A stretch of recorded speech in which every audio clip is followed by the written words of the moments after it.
लंबे समय से 8वें वेतन आयोग के लागू होने का इंतजार कर रहे केंद्रीय कर्मचारियों को दिवाली के बाद केंद्र सरकार ने बड़ा तोहफा दिया है। केंद्र सरकार ने 8वें वेतन आयोग के गठन की दिशा में बड़ा कदम उठाते हुए उसके टर्म्स ऑफ रेफरेंस को मंजूरी दे दी है। इसके साथ ही सरकार ने पूर्व सुप्रीम कोर्ट जज जस्टिस रंजना प्रकाश देसाई को आयोग की अध्यक्ष नियुक्त किया है। अब आयोग अपनी रिपोर्ट तैयार करेगा, जिसे अगले 18 महीनों में सरकार को सौंपा जाएगा। रिपोर्ट को सेंट्रल कैबिनेट की मंजूरी के लिए भेजा जाएगा। कैबिनेट की मंजूरी के बाद ही आयोग की सिफारिशें लागू होती हैं और इसी के साथ तय किया जाता है फिटमेंट फैक्टर, जो कर्मचारियों और पेंशन धारकों के वेतन और पेंशन में संशोधन का आधार बनता है। अब सवाल ये उठता है कि आखिर ये फिटमेंट फैक्टर क्या होता है और कैसे तय होता है। दरअसल 7वें वेतन आयोग में फिटमेंट फैक्टर 2.57 रखा गया था। 8वें वेतन आयोग का फिटमेंट फैक्टर कितना होगा, ये अभी तय नहीं हुआ है। जानकारों के मुताबिक किसी कर्मचारी के पुराने वेतन आयोग के बेसिक पे को नए आयोग के फिटमेंट फैक्टर से गुणा किया जाता है, तो यही उसकी नई बेसिक सैलरी बनती है। उदाहरण के लिए ऐसे समझें, अगर किसी कर्मचारी का मौजूदा बेसिक वेतन 35,000 है तो नया फिटमेंट फैक्टर 2.1111 तय होता है। तो नया बेसिक वेतन क्या होगा?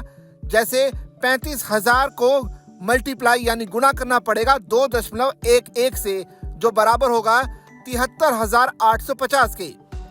एक्सपर्ट्स बताते हैं कि जब बेसिक वेतन बढ़ता है तो उससे जुड़े अन्य भत्ते जैसे मकान किराया भत्ता यानी HRA अपने आप ही बढ़ जाते हैं, क्योंकि ये बेसिक वेतन का 1% होते हैं, जबकि फिक्स्ड अलाउंस जैसे ट्रांसपोर्ट अलाउंस आमतौर पर कुछ महीनों बाद संशोधित किए जाते हैं। इसके अलावा कुछ लोग फिटमेंट फैक्टर का DA से संबंध भी बताते हैं। हालांकि DA का फिटमेंट फैक्टर से सीधा कोई संबंध नहीं होता, लेकिन ये महत्वपूर्ण संकेतक हो सकता है। उदाहरण के तौर पर अगर मौजूदा DA 58% है और 8वें वेतन आयोग की सिफारिशें लागू होते समय ये बढ़कर 70% हो जाता है, तो उसके ऊपर सरकार ग्रोथ फैक्टर जोड़ती है, जो पिछली बार 24% था। इसके बाद फैमिली यूनिट्स को भी ध्यान में रखा जाता है, जो पिछली बार 3 थी, इस बार 4 मानी जा सकती हैं।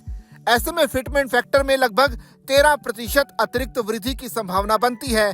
इसी तरह फिटमेंट फैक्टर कई तत्वों का मिश्रण होता है, जैसे DA दर, महंगाई दर, फैमिली यूनिट्स और ग्रोथ फैक्टर।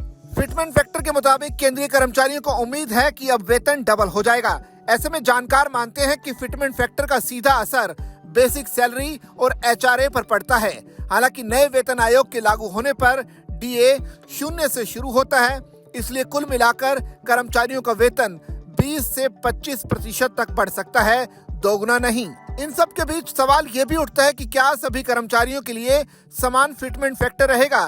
इस पर जानकार बताते हैं कि 7वें वेतन आयोग में सभी कर्मचारियों के लिए समान फिटमेंट फैक्टर यानी 2.57 लागू किया गया था। 8वें वेतन आयोग में भी सरलता के लिए यही नीति रखी जा सकती है। हालांकि निचले स्तर के कर्मचारियों के लिए फिटमेंट फैक्टर थोड़ा अधिक रखा जा सकता है, ताकि वेतन असमानता को कम किया जा सके। वहीं उच्च स्तर के कर्मचारियों के लिए ये थोड़ा कम रह सकता है। साथ ही आयोग कुछ पे लेवल्स को मर्ज करने का सुझाव भी दे सकता है, ताकि पे मैट्रिक्स को सरल बनाया जा सके। वर्तमान में केंद्र सरकार के कर्मचारियों के लिए कुल 18 पे स्केल निर्धारित हैं। अगर किसी कर्मचारी का बेसिक पे 50,000 है तो 8वें वेतन आयोग में फिटमेंट फैक्टर अगर 2% तय होता है तो नई बेसिक सैलरी 50,000 गुना 2% यानी 1 लाख हो जाएगी। इसके बाद DA, HRA और अन्य भत्ते इस नई बेसिक के आधार पर दोबारा से तय किए जाएंगे। 8वें वेतन आयोग का कर्मचारियों पर तो असर पड़ेगा ही, साथ ही केंद्रीय पेंशनर्स को भी समान अनुपात में लाभ मिलेगा। यदि फिटमेंट फैक्टर 2% होता है तो 30,000 पेंशन पाने वाले व्यक्ति की नई पेंशन लगभग 60,000 तक बढ़ जाएगी, बशर्ते कैबिनेट से अंतिम मंजूरी मिल जाए। तो बस इंतजार कीजिए फिटमेंट फैक्टर के तय होने का, क्योंकि इसी से ये निर्धारित होगा कि आपकी नई सैलरी में कितनी बढ़ोतरी होने वाली है।